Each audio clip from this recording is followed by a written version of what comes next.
தந்தி தொலைக்காட்சி நேயர்களுக்கு வணக்கம். நல்லதை சொல்வோம், நல்லதை செய்வோம், நல்லதே நடக்கும். இன்று 9/5/2024 வியாழக்கிழமை.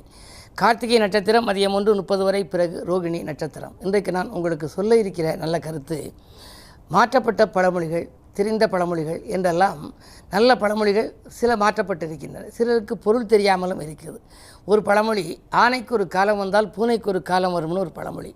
இதை பார்த்த மாத்திரத்தில் என்ன நம்ம நினைப்போம், ஆனைக்கு ஒரு காலம் வந்துச்சுன்னா இப்போ பூனை. முற்காலத்தில் ஆனைப்படைன்னு இருந்துச்சு. சேர சோழ பாண்டியர்கள் காலத்துல எல்லாம் யானைப்படை, குதிரைப்படைன்னு இருக்கும். இப்போ பூனைப்படைன்னு இருக்குது. அந்த பூனைப்படைகள் அரசாங்கத்தில் வச்சுருக்காங்க. ஆனைக்கு ஒரு காலம் வந்தால் பூனைக்கு ஒரு காலம் வரும்னு சில பேர் வித்தியாசமான விளக்கம் சொல்லுவாங்க. ஆனால் இதுக்கு உண்மையான விளக்கம் என்ன அப்படின்னா, நெய்க்கு ஒரு காலம் வந்தால் பூ நெய்க்கு ஒரு காலம் வரும். இதுதான் அதுக்கு உண்மையான கருத்து. நெய்யினா என்ன? ஆனா பசு. பசுவினுடைய நெய்க்கு ஒரு காலம் வந்தால் பூவினுடைய நெய் என்ன? பூவிலிருந்து வடியக்கூடிய நெய் எதுனா தேன். அந்த பூவிலிருந்து வடியும் தேனான அந்த நெய்க்கு ஒரு காலம் வரும் அப்படின்னு. நம்ம இளமையான காலத்தில் பசு நெய் சாப்பிட்டோம் அப்படின்னா ஜீரணிக்கிற ஆற்றல் நமக்கு இருக்கும். உடல் மினுமினுப்பாக வரும். நல்லா நெய் சத்து சேர்த்துக்கணும். பால், மோர், தயிர், நெய் எல்லாம் நீங்கள் சேர்த்துக்கன்னு மருத்துவர்கள் ஆலோசனை சொல்லுவாங்க. அப்படி பசுவின் நெய்யை சேர்த்து கொண்டால் உடல் வளம் நன்றாக இருக்கும். ஆனால் வயதான காலத்தில் சேர்த்துக்க முடியுமா? ஜீரணிக்கிற ஆற்றல் குறைஞ்சிரும். 70-80 வயசு வந்தால் நெய்யெல்லாம் இரவு நேரத்துலலாம் சாப்பிட்டோம் அப்படின்னா ஜீரணிக்காது. அப்படி நெய் நம்ம சேர்த்துக்க முடியாத காலத்தில் பூவிலிருந்து வடியக்கூடிய நெய்யான தேன் இருக்குல்ல, அந்த தேன் சாப்பிட்டோம்னா ஜீரண சக்தி நல்லாயிருக்கும். கையில் ஒரு கரண்டி தேனை ஊற்றி சில பேர் சாப்பிடுவாங்க. தேன் விருந்தாகவும் இருக்கும், மருந்தாகவும் இருக்கும். அதனால் ஜீரணிக்கக்கூடிய ஆற்றல் உண்டாம். வயதான காலத்திலே அந்த பூ நெய் நமக்கு உபயோகப்படுது தேன்.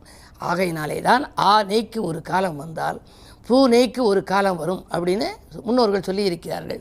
இதை ஆனைக்கு ஒரு காலம் வந்தால் பூனைக்கு ஒரு காலம் வரும்னு சொல்லி பேச்சு வழக்கிலே வந்துவிட்டது. இந்த மாதிரியான விளக்கங்களை எல்லாம் இதயம் தொட்ட பழமொழிகள் என்ற ஒரு புத்தகத்திலே 300 பழமொழிகளுக்கு நான் விளக்கம் எழுதியிருக்கின்றேன். அந்த புத்தகம் தினத்தந்தி பதிப்பகம் வெளியிட்டு சிறப்பித்தது என்பதை தெரிவித்து, இதுபோன்ற பழமொழிகளின் வாயிலாக நாம் நல்ல கருத்துக்களை அறிந்து கொள்ள முடியும் என்பதையும் தெரிவித்து, இன்றைய ராசி பலன்களை உங்களுக்கு இப்பொழுது வழங்கப் போகின்றேன். மேசராசி நேயர்களே, முன்னேற்றம் கூடுகின்ற நாள். முக்கிய புள்ளிகளின் சந்திப்பால் உங்களுக்கு முன்னேற்றம் கூடும். பக்கபலமாக பெரிய மனிதர்களின் ஒத்துழைப்பு உங்களுக்கு இருக்கும். இடம் வாங்குவது, பூமி வாங்குவது பற்றி சிந்திப்பீர்கள். தொழில் முன்னேற்றம் சிறப்பாகவே இருக்கும். இந்த நாள் நல்ல நாள். ரிஷபராசி நேயர்களே, இன்று குரு சந்திர யோகம் செயல்படும். இன்றைக்கு கல்யாண கனவுகள் நனவாகும். கடமையில் இருந்த தொய்வு அகலும். தாய்வழி ஆதரவு உங்களுக்கு உண்டு. அயல் நாட்டிலிருந்து நீங்கள் எதிர்பார்த்த அனுகூலமான தகவல் ஆதாயம் தரும் விதத்திலேயே வரலாம். மிதுனராசி நேயர்களே, உங்களுக்கெல்லாம் சாமர்த்தியமாக பேசி சமாளிக்க வேண்டிய நாள்.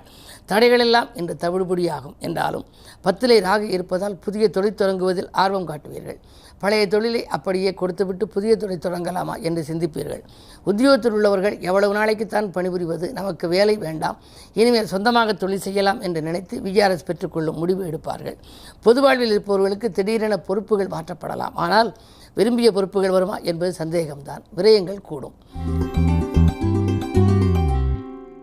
கடகராசி நேயர்களே, அஷ்டமத்து சனியின் ஆதிக்கம் இருக்கிறது. இருந்தாலும் லாபஸ்தானம் நன்றாக இருப்பதால் தொழிலில் லாபம் கிடைக்கும். தொல்லை தந்த எதிரிகள் விலகுவார்கள். பணி நீக்கம் செய்யப்பட்டவர்கள் கூட உத்தியோகத்தில் மீண்டும் சேரக்கூடிய ஒரு வாய்ப்புகள் உண்டு. அயல்நாட்டிலிருந்தும் உங்களுக்கு அழைப்புகள் வரலாம். அயல் மாநிலங்களில் உள்ள உத்தியோகத்திற்காக முயற்சி செய்தவர்களுக்கும் கூட அது கைகூடலாம். இந்த நாள் உங்களுக்கு நல்ல நாள். சிம்மராசி நேயர்களே, உங்களுக்கெல்லாம் தேவையில்லாத பயணங்களால் தேக நலன் பாதிக்கப்படும் நாள். இன்று நண்பர்களை நம்பி எங்காவது செல்வீர்கள். அது பிரச்சனையாக போய்விடலாம். மன நிம்மதி உங்களுக்கு குறையும். பண தேவைகள் பூர்த்தியாவது அரிது. வாங்கல் கொடுக்கல்கள் சரள நிலையில் இருந்த நிலை இன்று மாறிப்போகப் போகிறது. எனவே பண நெருக்கடி கொஞ்சம் அதிகரிக்கின்ற நாளாகவே இந்த நாள் இருக்கின்றது. எதையும் நிதானத்தோடு செய்வதும், அது மட்டுமல்லாமல் யோசித்து செய்வதும் நல்லது. கன்னிராசி நேயர்களே, ஜென்மத்தில் கேது, 7லே ராகு. வாழ்க்கை துணை வழியே பிரச்சனைகள் ஏற்படும். ஆடம்பர செலவுகளின் காரணமாக அல்லல் பட நேரிடும். இடமாற்றங்கள் உங்களுக்கு இனிமை தராது. முடங்கி கிடந்த வேலைகளை முடிக்க முடியாமல் இன்னும் இப்படி இருக்கிறதே என்று கவலைப்படுவீர்கள். என்ன இருந்தாலும் இன்று நீங்கள் பொறுமையை கடைபிடிக்க வேண்டிய நாள். உத்தியோகத்தில் மேலதிகாரிகள் உங்களுக்கு நெருக்கடி நிலையை அதிகம் கொடுப்பார்கள். அவர்களோடு நீங்கள் மோத வேண்டாம். அவர்கள் சொல்வதை கேட்டு அதன்படியே நடந்து கொள்வதுதான் நல்லது. துலாம் ராசி நேயர்களே, உங்களுக்கு சந்திராஷ்டமம். எதை செய்தாலும் யோசித்து செய்ய வேண்டும். சிந்தித்து செய்த காரியம்தான் சிறப்பாக இருக்கும் என்றாலும் கூட சந்தித்த மனிதர்களால் உங்களுக்கு சங்கடங்களே வரக்கூடிய நேரம் இந்த நேரம். அது மட்டுமல்ல, விரயங்கள் கூடுதலாக இருக்கும். வரவு வந்த மறுநிமிடமே செலவாகலாம். பிள்ளைகளை நெருப்படுத்தி வைத்துக் கொள்ள இயலாது. பிள்ளைகளாலும் பிரச்சனை, பிறராலும் பிரச்சனை, உத்தியோகத்திலும் பிரச்சனை என்ற நிலை வரலாம். எனவே இன்று தானுண்டு தன் வேலையுண்டு என்று இருப்பதே நல்லது. விருச்சிக ராசி நேயர்களே, உங்களுக்கெல்லாம் வாய்ப்புகள் வாயில் கதவை தட்டுகின்ற நாள். வருங்கால நலங்கருதி நீங்கள் எடுத்த முயற்சிகளில் வெற்றி கிடைக்கும். கல்யாணம் போன்ற சுபகாரியங்கள் நடைபெறுவதற்கான அறிகுறிகள் தென்படும். குருவின் பார்வை இருப்பதனாலே குழப்பங்கள் அகலும். சொந்த பந்தங்களால் வந்த துயரங்கள் விலகும். உங்கள் முன்னேற்றத்தை கண்டு அருகில் இருப்பவர்களை ஆச்சரியப்படுவார்கள்.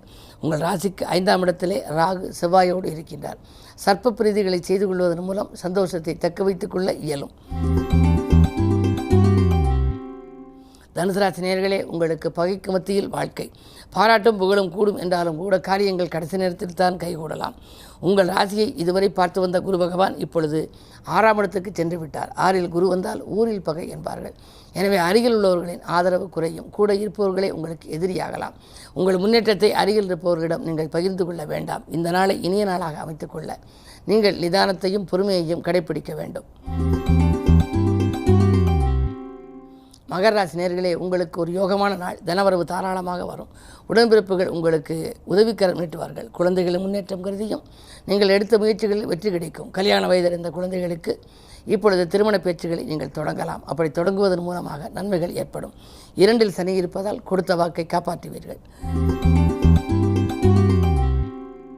கும்பராசி நேயர்களே, உங்களுக்கெல்லாம் பெரிய மனிதர்களின் தொடர்பால் பிரச்சனைகளிலிருந்து விடுபடும் நாள். வீடு மாற்றங்கள் பற்றியும் இடமாற்றம் பற்றியும் சிந்திப்பீர்கள். உத்தியோகத்தில் மேலதிகாரிகள் உங்களுக்கு இணக்கமாக நடந்து கொள்வார்கள். உங்கள் கருத்துக்களை ஏற்றுக்கொள்வார்கள். சமூக சேவையில் ஈடுபடும் சந்தர்ப்பங்கள் உங்களுக்கு இன்றைக்கு அதிகம் உண்டு. இந்த நாள் நல்ல நாள். மீனராசி நேயர்களே, உங்களுக்கெல்லாம் இன்று முக்கியமான பணிகளை மேற்கொள்கின்ற நாள். முன்னேற்றத்திற்கான பணிகளை மேற்கொள்வீர்கள். ஜென்ம ராகுவாக இருக்கின்றார். ஜென்ம ராகுவாக இருந்து 7இல் கேது இருப்பதால் வாழ்க்கை துணையோடு சில பிரச்சனைகள் வரலாம். கொஞ்சம் விட்டு கொடுத்து செல்ல வேண்டும். விட்டு கொடுப்பவர்கள் கெட்டுப்போவதில்லை, கெட்டுப்போவர்கள் விட்டு கொடுப்பதில்லை என்பது ஒரு பழமொழி. அந்த அடிப்படையில் குடும்பத்தில் என்ன பிரச்சனை வந்தாலும் அதை கண்டும் காணாமலும் இருப்பது நல்லது. குறிப்பாக வாழ்க்கை துணையோடு கொஞ்சம் விட்டு கொடுத்து அனுசரித்து சென்றால் ஆதாயம் உண்டு. 2இலே சுக்கிரன் புதன் சூரியன் இருப்பதனாலே அரசு வழியில் செய்த முயற்சிகள் கைகூடும். பணவரவு திருப்திகரமாக இருக்கும். இந்த நாள் யோகமான நாள். மேலும் விவரங்கள் அறிய தினத்தந்தி படியுங்கள்.